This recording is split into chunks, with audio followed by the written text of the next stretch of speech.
dans la mesure où il y a quelques mois de ça, je n'en connaissais absolument rien. Donc l'histoire du week-end de commémoration et de cette conférence, ça démarre avec justement un appel de Monsieur François auprès de Bernard pour l'informer que d'obscurs soldats étaient partis au 17e, à Québec on ne sait où, pour faire quoi on ne sait pas. Nous on ne savait rien, donc on se dit tiens c'est bizarre, ça a l'air assez important pour les Québécois, puis nous on n'en sait vraiment rien, donc il faut qu'on creuse. On s'est un petit peu renseigné, puis vous allez voir un peu le fruit de mes recherches. Donc ce soir, je vais vous parler à la fois du fameux régiment de Carignan-Salière, dont vous allez apprendre pas mal de choses aujourd'hui, donc qui est parti de Marsal en 1665.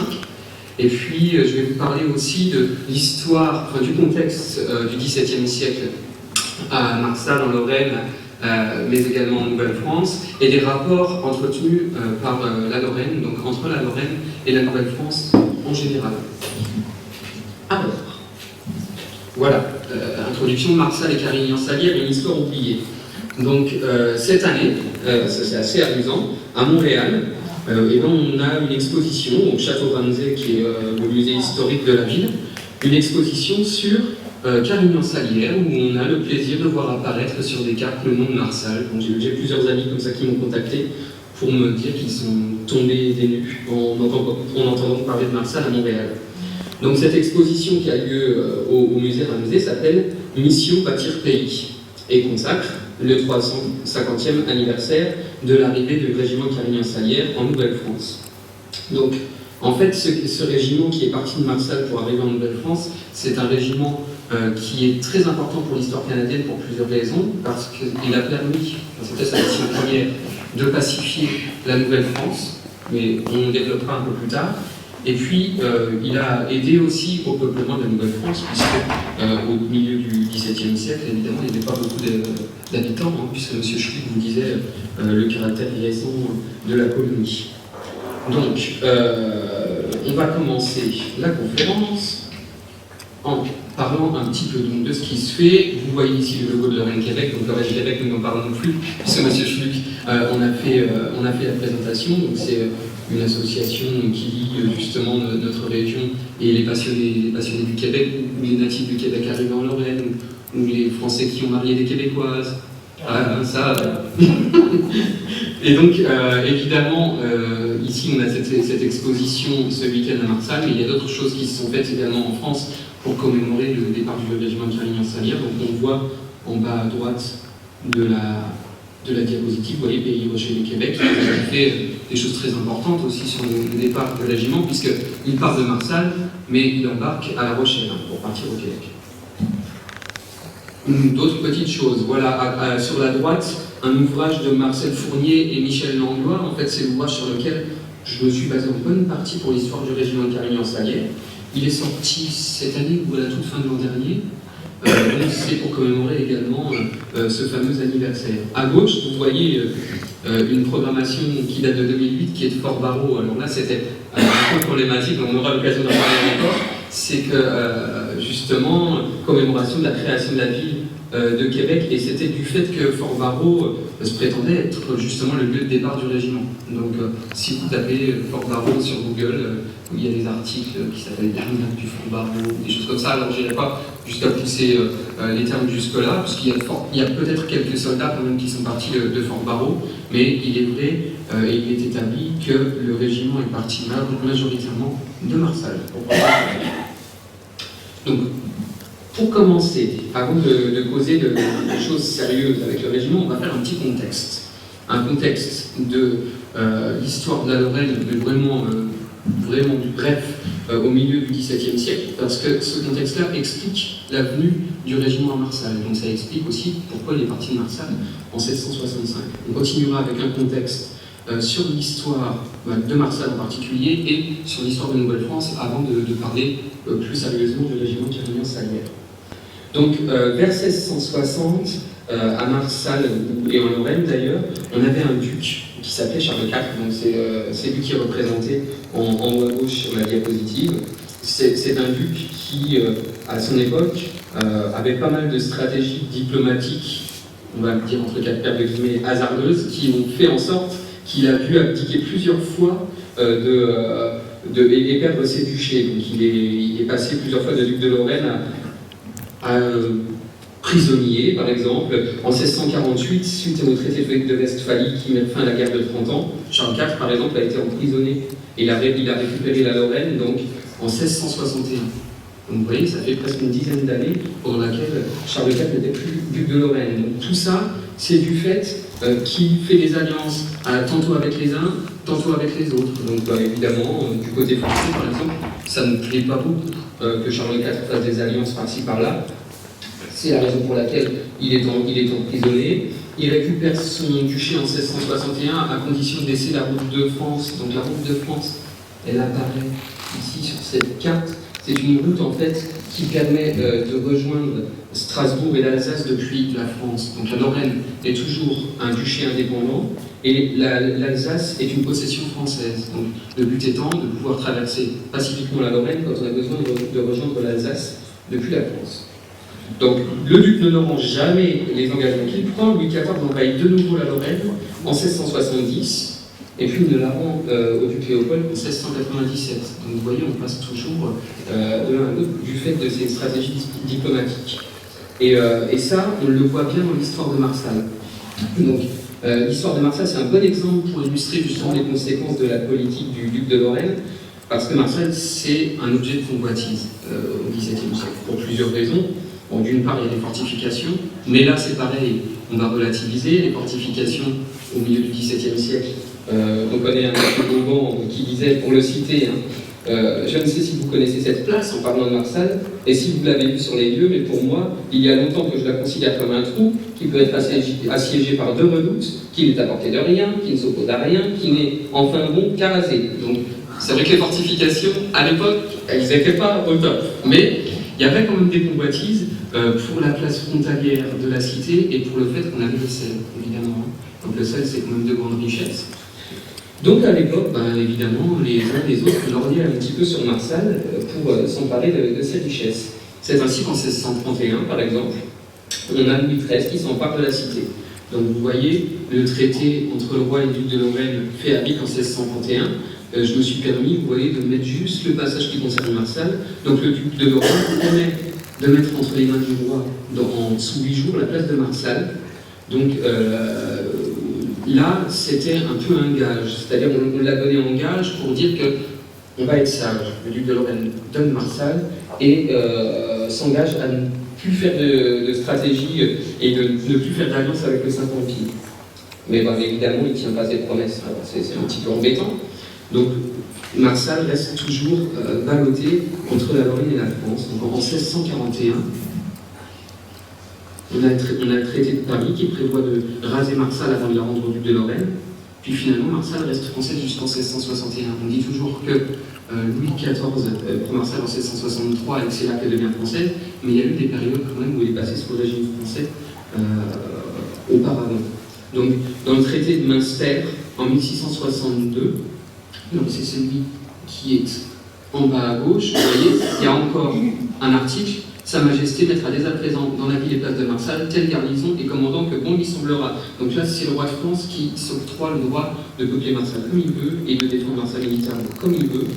En 1662, le duc était prêt à donner Marsal tout simplement en échange du fait de possession considérable en Lorraine. C'est-à-dire qu'il abdiquait, en gros. Il gardait la Lorraine à titre viager et il donnait en gage la ville de Marsal. Il ne l'a pas fait. Donc il s'est engagé, encore une fois plus, à donner Marsal. Il ne l'a pas fait. Donc là, Louis XIV commence à râler. Et c'est là qu'arrive la scène de la reddition de la ville en 1663. Donc c'est vraiment dans un contexte où on est ballotté, où on s'engage à laisser Marsal en gage de bonne foi. Mais comme on n'est pas de bonne foi, à un moment donné, le roi de France tape sur la table. Et en 1663, Marsal devient française. Donc en 1663, lors du siège de Marsal qui a été relativement court, et donc on va arriver le régiment de Carignan-Salière. C'est là, dans ce contexte-là, que le régiment arrive à Marsal et restera pendant plusieurs années. Donc j'ai fait des recherches pour vérifier, parce que je vois venir des gens qui vont dire « Mais où est-ce que tu as trouvé cette histoire-là, Carignan-Salière ?» Vous nous pondez encore quelque chose qui est complètement inventé, mais non, j'ai regardé dans les registres d'état civil de Marsal entre 1642 et 1680, j'ai épluché la totalité des actes d'état civil, j'ai cherché des soldats, j'en ai trouvé pas mal, j'ai cherché des soldats du régiment de Carignan-Salière et on les voit apparaître. Donc vous les verrez un peu plus tard, je vous montrerai. Donc moi j'ai vu apparaître 42 soldats, donc entre 1663 et 1665. Mais il ne s'agit pas que de soldats de Carignan-Salière, il y avait plein d'autres compagnies, il y avait des compagnies lorraines au tout début de la période, et puis ensuite le régiment de la Reine, il y avait beaucoup d'autres régiments, et on tombe à un moment donné sur 2 petits soldats du régiment de Carignan-Salière. Bon. On va faire un saut de l'autre côté du Pacifique, de l'Atlantique. Je savais que j'allais faire de la chose. Ça c'est bon. Donc on va parler un petit peu de l'histoire de la Nouvelle-France pour faire un contexte justement de l'arrivée du régiment de Carignan-Salière. Donc la Nouvelle-France, son histoire peut remonter, certains disent à 1508. En 1508, il y a un navigateur rouennais qui s'appelle Thomas Aubert qui rapporte 7 Amérindiens suite à une expédition de pêche dans le golfe du Saint-Laurent. Donc il y avait beaucoup de pêcheurs qui s'arrêtaient là-bas parce que c'était une terre de morue notamment. Donc vous voyez ici sur cette carte du début du XVIe siècle, alors si je me trompe, je sens que je ne vais encore pas le trouver. Si, vous voyez ici, c'est marqué Tierra de los Maclayos. Donc ça signifie terre de morue. Donc c'était vraiment réputé pour ça, hein. C'était un endroit où on venait pêcher. Donc en venant pêcher de temps en temps, on trouvait des Indiens. Donc on a Thomas Aubert qui en ramène en 1508, mais il faut attendre 1524 pour que le roi de France, François Ier, organise un voyage officiel par De Verrazzano, donc c'est lui qui a fait cette carte. Donc une carte datée de 1529 nomme alors le Canada comme la Nova Gallia. Donc la Nova Gallia, c'est la Nouvelle-France, la Nouvelle-Gaule en quelque sorte. Donc la mission de Verrazzano, c'est de trouver un chemin vers la Chine. Donc évidemment, il n'accomplit pas sa mission, parce que là c'était pas vraiment le meilleur chemin pour aller en Chine. On décide donc de missionner quelqu'un d'autre, c'est Jacques Cartier, pour des expéditions au Canada en 1534, 1535 et 1541. Donc vous voyez par exemple les différents voyages qui sont faits par Jacques Cartier en 1534, en 35 et 36, donc il explore le Terre-Neuve, le golfe Saint-Laurent, puis ensuite il descend doucement le fleuve Saint-Laurent pour commencer à découvrir le Québec. Donc vous voyez ici Jacques Cartier avec son épouse représentée sur une façade à Saint-Malo. Donc notre Jacques Cartier prend possession de la péninsule de Gaspé, il remonte le Saint-Laurent juste à l'endroit de Montréal, et il est chargé d'établir une colonie en 1541. Il fonde alors le premier établissement français en sol américain qui s'appelle Charlesbourg Royal. Donc vous le trouvez ici, à droite, une représentation donc, du premier camp français du Québec, et puis à gauche, il y a des fouilles archéologiques sur le site. Donc il y a encore pas mal de vestiges qui sont conservés. Donc Charlesbourg Royal est fondé, ou Charlesbourg Royal, je ne sais pas comment ça se prononce. Et malheureusement, la colonie s'éteint suite à une épidémie de scorbut. Donc tout ça se passe en 1543, en 1543, il n'y a plus de colons, les colons repartent, et on ne retente la colonisation qu'en 1597, donc 50 ans, il n'y a plus de tentative de colonisation. Donc 1597, c'est notamment Samuel de Champlain, qui s'installe en 1604 sur l'île Sainte-Croix. 1604, c'est important, c'est que 1604, c'est le premier hiver où des colons français réussissent à survivre en Nouvelle-France. Ils ont enfin survécu aux hivers canadiens, et là on peut commencer à tenter une colonisation. Donc 1604, on se réfugie à Port-Royal, donc vous voyez représenté ici à gauche. Donc pour nous, 1600, ça paraît presque récent dans notre histoire plurimillénaire, mais là on est vraiment dans des prémices de l'histoire de la Nouvelle-France et de l'histoire du Québec. Donc 1604, on fonde Port-Royal, et on commence tout doucement à coloniser, notamment à partir de 1608. Et juste de 1608 jusqu'à 1665, on fonde en tout et pour tout 14 villes et villages au Québec. Donc il faut savoir que quand le régiment de Carignan-Salière arrive au Québec, il n'y a que 14 villes et villages. Il y a 3000 habitants en tout. Donc c'est des villes et villages de 200, 300 habitants. Donc ça n'a rien à voir avec le Canada actuel. On est vraiment sur un début de colonisation. Donc on fonde Québec en 1608, on fonde, par exemple, Beauport, Trois-Rivières en 1634, et on fonde Montréal en 1642. En 1665, quand les soldats arrivent, Montréal est fondé depuis à peine une vingtaine d'années. C'est vraiment des camps tout jeunes.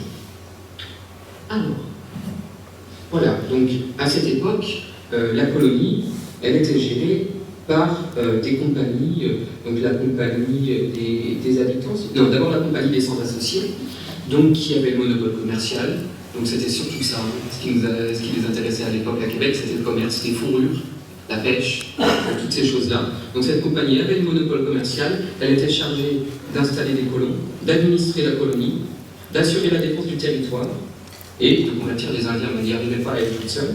Donc en 1663, notre bon Louis XIV, qui est représenté ici à gauche, reprend en main la Nouvelle-France et institue un gouvernement royal.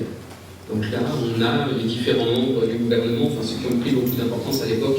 Il y a le ministre de la Marine, Colbert, qui est juste le second des portraits. Il y a un gouverneur, donc un intendant. Donc, le gouverneur, par exemple, de Nouvelle-France, c'est Saint-François de Montmorency-Laval, c'est l'évêque qui est représenté à droite.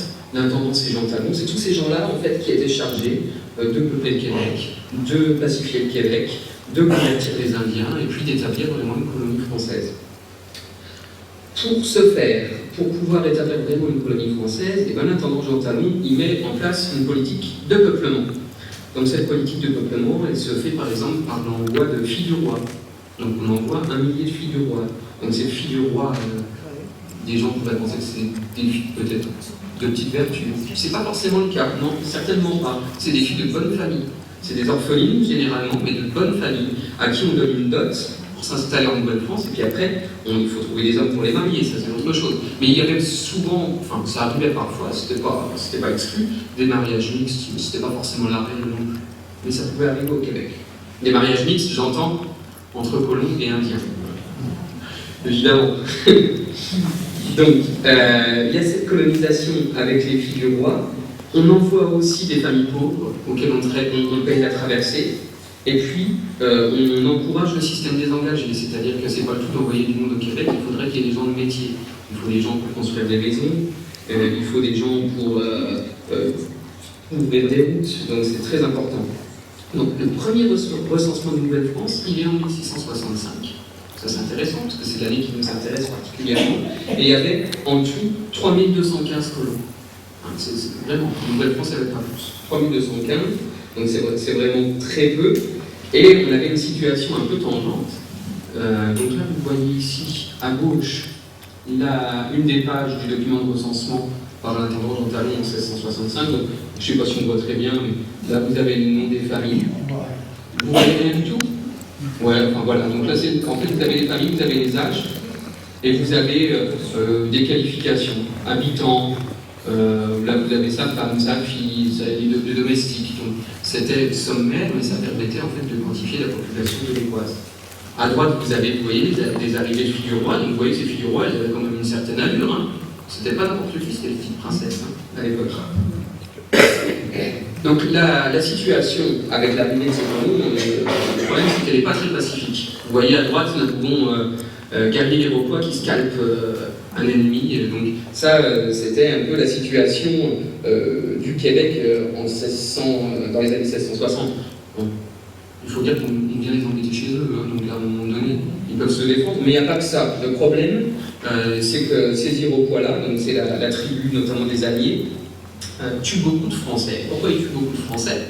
Parce qu'à la même époque, on avait les Anglais, qui étaient installés en Nouvelle-Angleterre juste à côté, et qui échangeaient des scalps français contre de l'armement. C'est-à-dire que c'était vraiment une politique, il faut tuer des Français, les Indiens ramènent des scalps, on leur donne des armes, donc on les paye, donc évidemment ils étaient incités à tuer pas mal de Français. Donc on a décompté, depuis la fondation de Montréal en 1642, donc pendant une vingtaine d'années, jusque dans les années 1660, plus d'une centaine de crimes, en fait, envers des Français.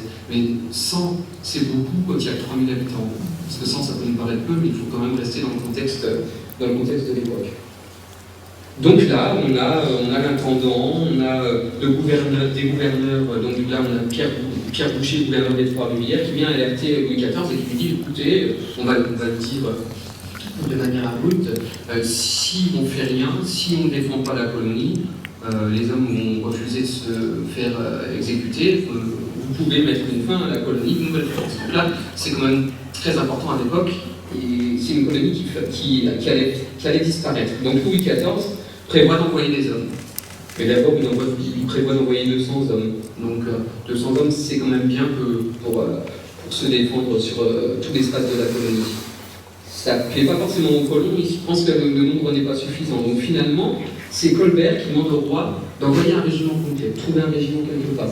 Et c'est comme ça qu'en 1664, Louis XIV décide d'envoyer de Marsal le régiment de Carignan-Salière, qui est stationné donc, en Lorraine depuis 1663, depuis la prise de la ville, et de les envoyer doucement vers La Rochelle, et de les faire prendre le bateau pour arriver au Québec.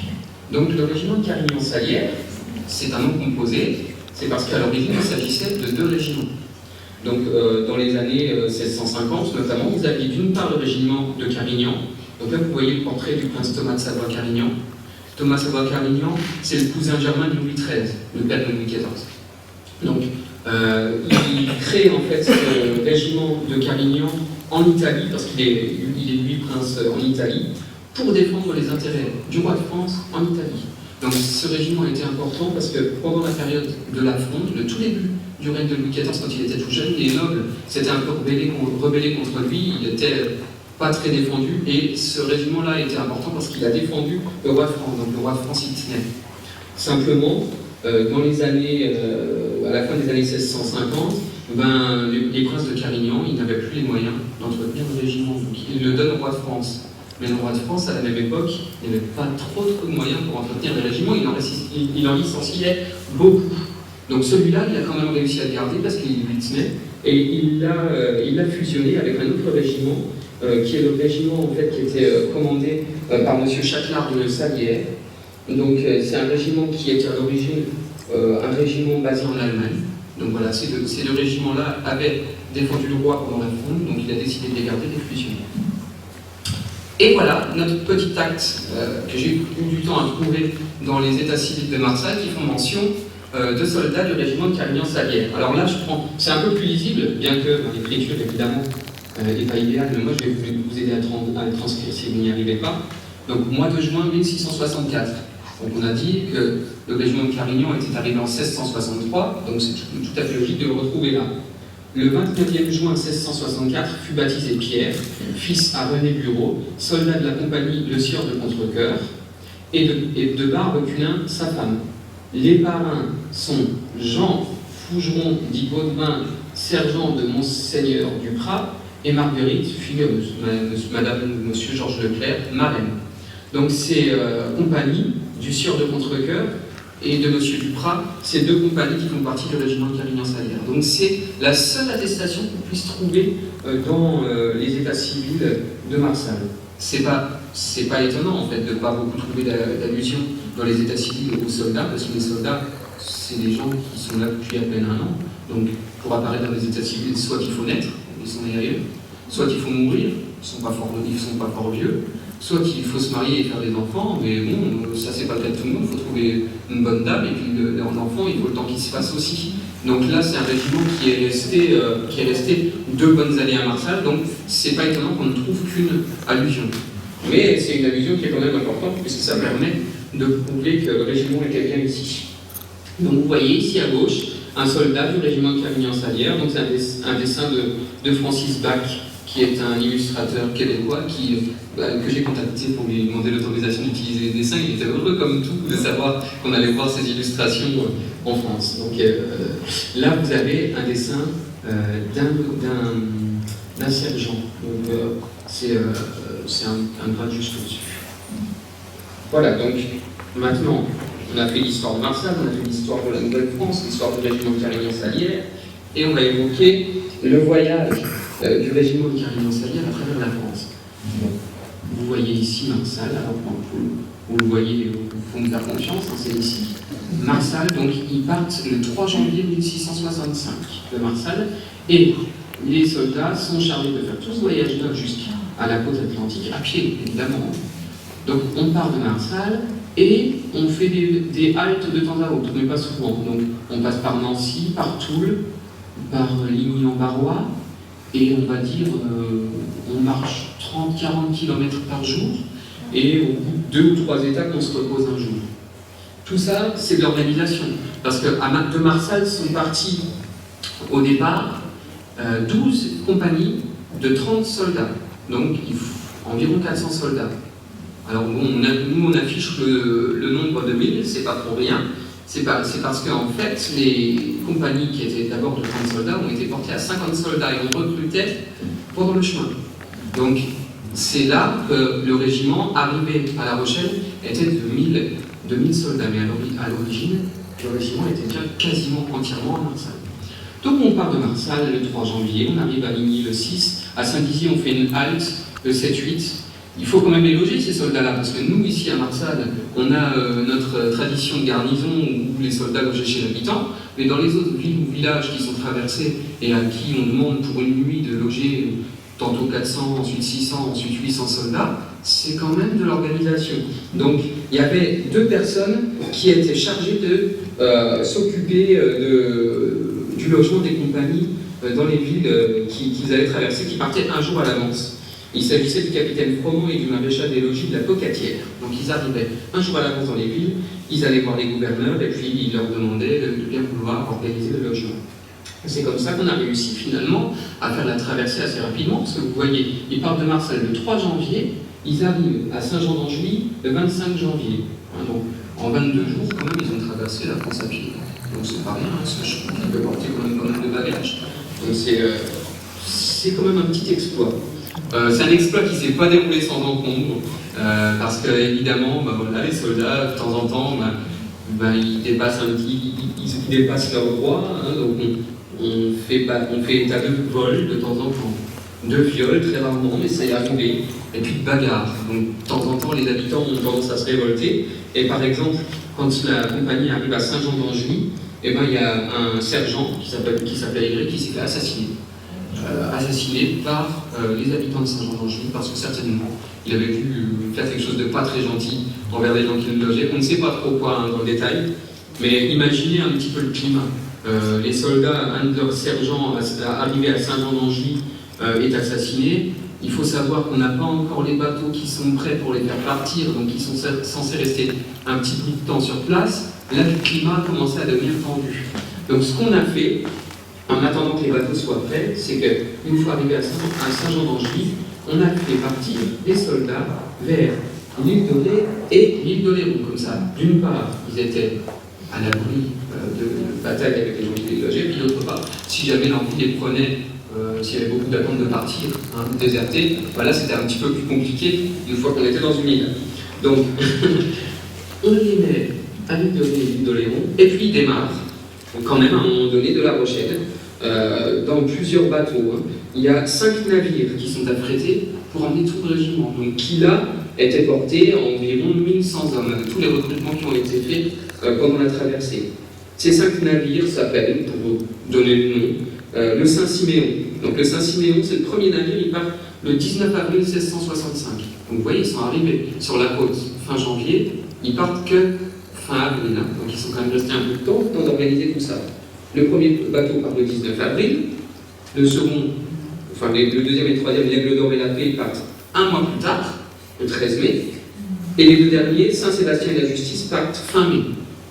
Et ils arrivent, le tout premier bateau arrive le 19 juin, vous voyez, donc 19 juin 1665, on est dans le thème, c'est aujourd'hui, donc aujourd'hui ça fait exactement 350 ans que les premiers soldats du régiment de Carignan-Salière ont mis le pied sur le sol québécois. Donc on n'a pas fait exprès, mais du coup, on a bien choisi la date, il ne faut pas se mentir. Donc le premier navire arrive le 19 juin, ensuite il faut attendre la mi-août pour que les autres navires arrivent, et les derniers arrivent à la mi-septembre. Mi-septembre, ça fait un peu long pour faire la traversée, parce qu'en moyenne, la traversée, elle prend, avec ces 5 navires-là, plus de 3 mois, et le dernier navire qui est parti tard, donc qui a eu les vents contraires, c'était pas évident de traverser, il s'appelle appris 113 jours. 113 jours, ça implique quoi? Ça implique qu'on n'a plus forcément de vivre. Ça implique qu'on est très fatigué par la houle, les vents contraires, Et ça implique que 35 soldats du dernier navire à arriver décèdent, soit